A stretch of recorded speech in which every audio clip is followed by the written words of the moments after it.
Mamour dañuy attaqué directement ak yow si li nga xamante ne moo nekk situation catastrophique bi supporters yi di dund depuis ba Sénégal jëlee CAN bi ba léegi ñu ngi téye suñu ay supporters foofu ca Maroc tantôt dañ leen di juger tantôt dañ koy renvoyer mais où le bas blesse Mamour. bon je pense que nekk na dossier boo xamante ne comme ni ma ko yàggee wax ñi ngi koy toppal suñu sénégalais yi donc le procès des supporters sénégalais détenus à Rabat une audition controversée avant les plaidoiries alors jamono ji nag ñu gis ne que on est dans une étape procédurale majeure mais controversée depuis le jeudi 12 février au tribunal de première instance de Rabat dans le dossier des 18 supporters sénégalais bi ñi nga xamante ne jàpp nañ leen depuis le 18 janvier léegi nag audition bi nga xamante ne ñi ngi ko doon xaar amoon na bërki démb maanaam audition bi nga xamante ne ñi ngi ko doon xaar am na léegi nag ce qu'il faut savoir mooy nekk na audition boo xamante ne ça a duré 5 heures de temps sans assistance su ma nee sans assistance nag mooy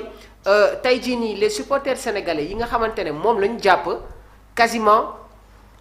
ils ont été présents dans cette audience-là mais sans leurs avocats léegi nag démb la ñu gis ne que Libération ñoom joxe nañu information bi gannaaw ba ñu leen dégluwee dans le fond du dossier mais dafa am un fait marquant bi nga xamante ne dañ ko war a souligner mooy interrogation bu 5 heures de temps bi dafa déroulé wu en l'absence de leurs avocats loolu nag moom moo suscité jamono ji ay inquiétudes sur le respect des droits de la défense et pourtant avant boobule audience avant boobule audition seen avocat bi di maître Kabou jotoon na lancé ay alertes ne ñoom il n'avait même pas accès au tribunal de grande instance de Rabat en dehors de maître Kabou il y avait d'autres avocats yi nga xamante ne pour ñu gis seen ay clients sax c'était un problème waaye bu ñu fàttali ne tamit que si yenn interrogatoires yi beaucoup de Sénégalais ne comprenaient pas laaj yi nga xamante ne moom la les autorités marocaines doon leen poser parce que certains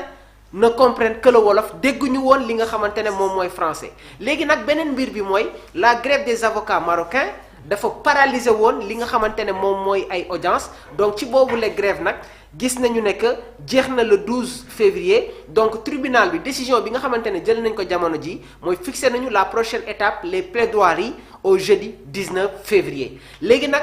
jeudi 19 février dafa nekk jour boo xamante ne dafa am une importance majeure maanaam l'importance de l'audience du 19 février. Comment? C'est-à-dire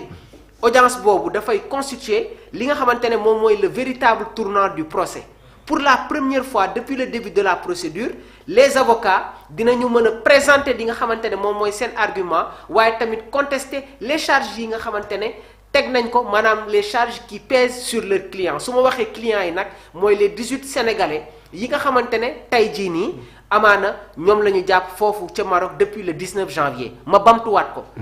l'importance de l'audience du 19 février parce que depuis le début de la procédure il n'y avait pas eu trop d'assistance concernant ces personnalités yi nga xamante ne ñoom ñoo am problème ak yoon li ko waral nag mooy déjà avocat yi nekk fële nga xamante ne moom mooy ca Maroc dañu nekkoon en grève loolu moo tax ñu doon reporter li nga xamante ne moom mooy audience yi léegi nag le 19 bii nii pour la première fois depuis le début de la procédure les avocats dinañu mën a présenter li nga xamante ne moom mooy seen argument waaye tamit contester les charges yi nga xamante ne jamono ji mi ngi peser sur leurs clients. Oui Mamour dafa am benn affaire boo xamante ne sama xel mënu ko nangu ba léegi. oui avocats yi dañu nekk en grève. oui nga interdire ñi nga xamante ne ñoom la ñu jàpp seen ay avocat am accès ci seen client ba pare nga dellu bëgg leen defloo benn procédure boo xamante ne kut ñoom dañoo war a wax dañoo war a comparer en plus nga ne woon ñoom dañuy woote seen famille yu nekk Sénégal mais suñuy wax français lañuy làkk man dama bëgg a xam dëgg-dëgg est-ce que c'est la pilule de la défaite qui n'a pas encore ils ont pas encore absorbé qu'est-ce qui se passe en fait. xam nga dinaa ñëw foofu mais cette audience sera décisive pour le sort des 18 compatriotes dont les familles et l'opinion publique du Sénégal ñu ngi suivre le dossier avec une vive anxiété ma ñëwaat ci li nga wax nii le Maroc n'a toujours pas digéré la défaite bi nga xamante ne am nañ ko face au Sénégal loolu mooy dëgg c'est ça la réalité le football c'est un sport et dafa nekk sport boo xamante ne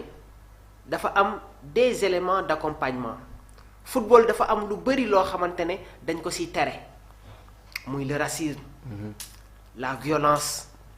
le départage, parce que c'est un sport qui unit. Et aujourd'hui constat bi nga xamante ne moom la ñuy def mooy ces deux pays africains yi nga xamante ne ñoom ñoo nekk dans des couacs nii peut-être mënoon nañu wax beneen beneen pays outre que le Maroc parce que vu les relations ak tey jii nii amaana nos rapprochements yi nga xamante ne am nañ ko avec le royaume mais constat bi ñuy def mooy le Maroc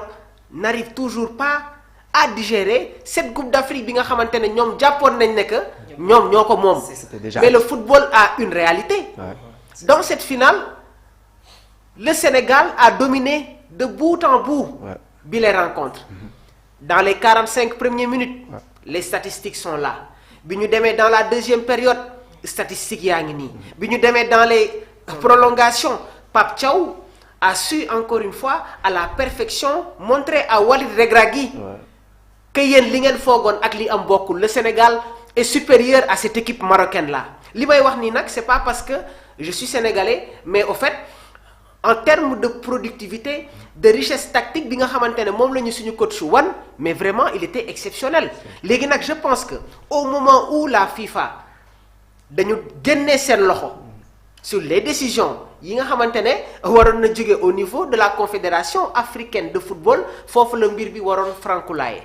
la fois dernière nee naa la tamit damay saluer la pertinence l'expertise le professionnalisme waaye tamit l'objectivité bi nga xamante ne suñu fédéraux yi wane nañ ko parce que avant cette finale il y a eu des décisions qui ont été contestées am na tey jii ay mbir yi nga xamante ne teg nañ ko équipe bi de et pourtant on ne parle plus ci tey jii sort bi nga xamante ne Sénégal subir na ko nos supporters nos joueurs qu'est-ce qui s'est passé ba suñu ay 3 joueurs à quelques heures de la finale ñoom ñëpp ñu am ay malaise yi nga xamante ne kenn mënu ko expliquer les décisions arbitrales mais la fédération sénégalaise de football avait la possibilité d'introduire li nga xamante ne moom mooy un recours mais ils ne l'ont pas fait parce que man jàpp naa ni que ils voulaient uniquement préserver les relations yi nga xamante ne am na entre les deux pays waaye tamit se profiler encore une fois se profiler rapidement ci édition mondiale bi nga xamante ne moom la ñu war a dem léegi nag lu ne fàng kenn du ko jeex depuis le 18 janvier personne ne peut t'expliquer aucune autorité marocaine ne peut t'expliquer encore une fois tey jii lan moo tax mais ils sont détenus arbitrairement c'est ça la réalité autre chose pour rek firndeel que le Maroc n'arrive toujours pas à digérer li nga xamante ne moom mooy cette finale perdue dama lay joxaat beneen information amaana sax ñu bëri jot na leen échappé ki nga xamante ne moom mooy le président de la fédération royale marocaine de football l'EJCA aurait boycotté sa présence physique ci session stratégique bi nga xamante ne amoon na mu nekkoon la réunion du comité exécutif de la confédération africaine de football bi amoon démb fële nga xamante ne moom mooy ci Dar es Salaam dans un climat particulièrement tendu léegi nag moom mooy le premier vice-président de la CAF il ne fera effectivement pas le déplacement en Tanzanie mais assisté na ci boobu les conseils en réunion visioconférence ñu bëri bàyyiwuñ ci xel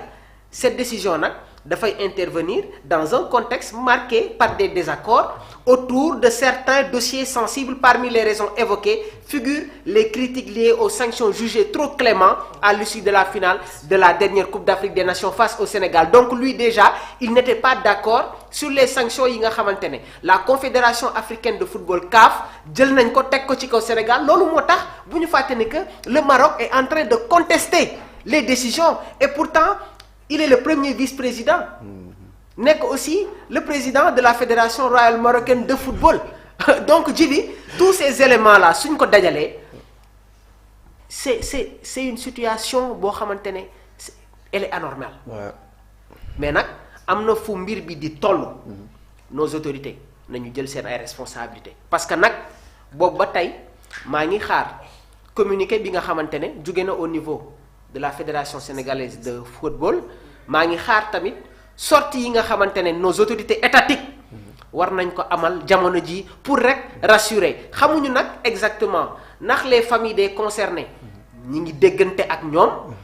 ñi ngi jot des nouvelles mais pour le moment fi nga xamante ne moom la ñu toll nii mooy c'est une situation alarmante et qu'on le veuille ou non il y aura des conséquences. Conséquences. C'est ça. Alors merci beaucoup Mamour, juste pour rappeler ñi nga xamante ne ñu ngi suivre ci Sport Live 221 c'est un plaisir de s'adresser à vous samedi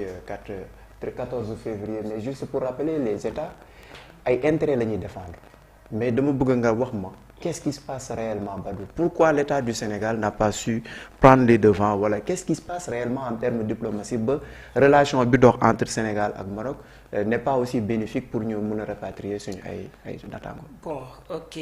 si je pense que question boobu noonu mooy question bi nga xamante ne tey sénégalais yu bëri moom la ñuy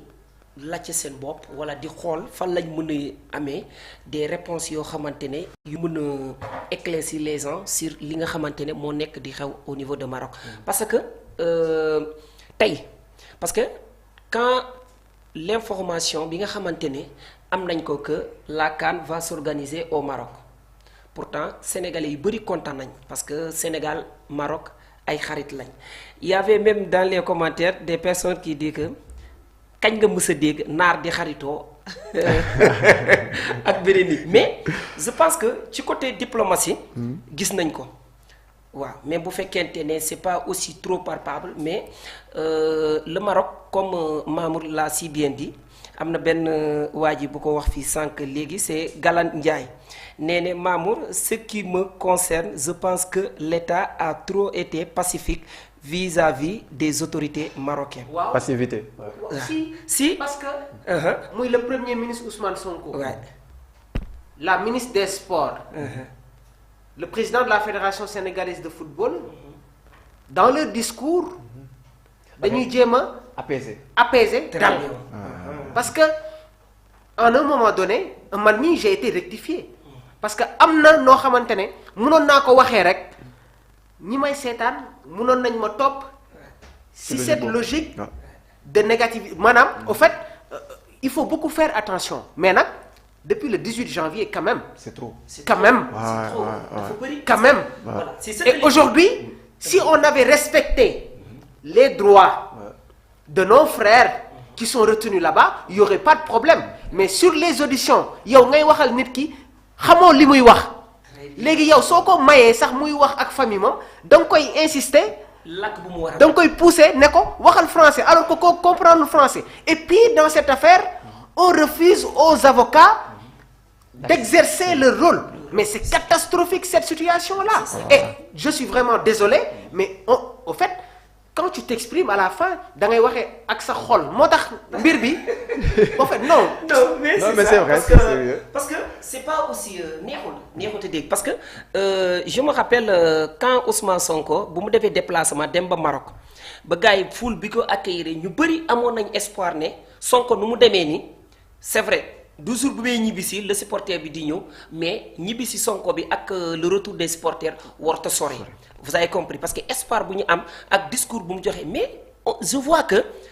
comme d'autres Sénégalais que le Maroc Sénégalais lu ñu jàpp seen diggante ñoom ñaar Maroc instant bi ni dañoo jël loolu teg ko à côté jël li nga xamante ne comme Mamour l'a si bien dit mer parce que le fait que ñu organiser te ñàkk coupe bi moo leen métti donc ce qui veut dire la question que vous m'avez posée pour moi affaire diplomatie à l'instant T au moment où nous parlons de cette situation le Maroc n'a même pas revu ces dossiers de diplomatie entre le Sénégal et le Maroc mais actuellement ñoom lu ñu teg sur table pour juger nos frères qui sont au Maroc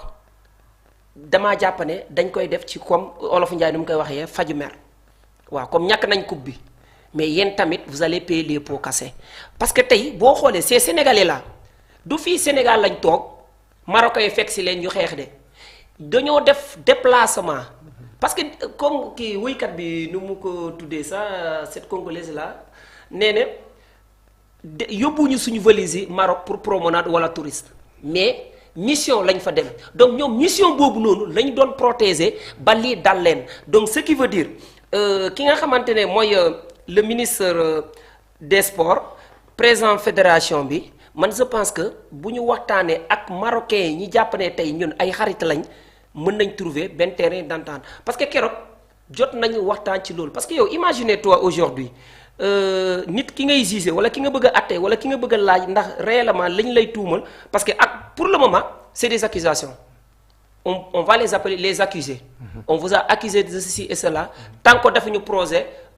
autant pour moi pour ne leen vous êtes coupable ou non mais actuellement c'est des accusations seulement alors léegi yow nan ngay accuser nit ci li nga xamante ne def na ko ba pare buy wax moom amul ku koy traduire yow li nga koy wax benn moom bu naree wax ci nu mu comprendre li ngay wax si noonu la lay tontu n'est-ce pas. léegi bu amul loolu te buggoo ki nga xamante ne moo ko mën a taxawal tey aujourd'hui pour défendre ko buggoo mu am accès ci moom non parce que am na fi ma gis ñu naan pour ñu gis leen sax problème waxuma la pour ñu dugg de mais pour ñu gis seen clients yi sax c'est tout à fait un problème donc loolu tamit Maroc je pense que ñu ngi commencer di jël les choses ci beneen tournure mais pas du côté diplomatie. Très bien. Voilà noonu laa ko gisee quoi parce que après diplomatie à l'instant T man dama ko gisul daal waaw. bon dañuy progresser très rapidement man sama seul souci mooy et le roi dans tout ça le comportement du roi. et le roi a toujours noué de très bonnes relations avec le Sénégal et gis nañu lu fi am on les voit si aspect religion et tout mais bon c'est un peu compliqué. Pourtant parce que si vous avez bien écouté l'intervention de Mamo yow comment ñi nga xamante ne mooy la CAF. organiser benn réunion pour tenir ci li nga xamante ne moo jot a xew ci sa dëkk yow yaa organiser président bu fédération bi vice-président de la CAF yow ban empêchement nga mën a am ba mënoo def sa déplacement benn wala soit deuxième bi parce que c'est sûr et certain xam na l'ordre du jour de cette rencontre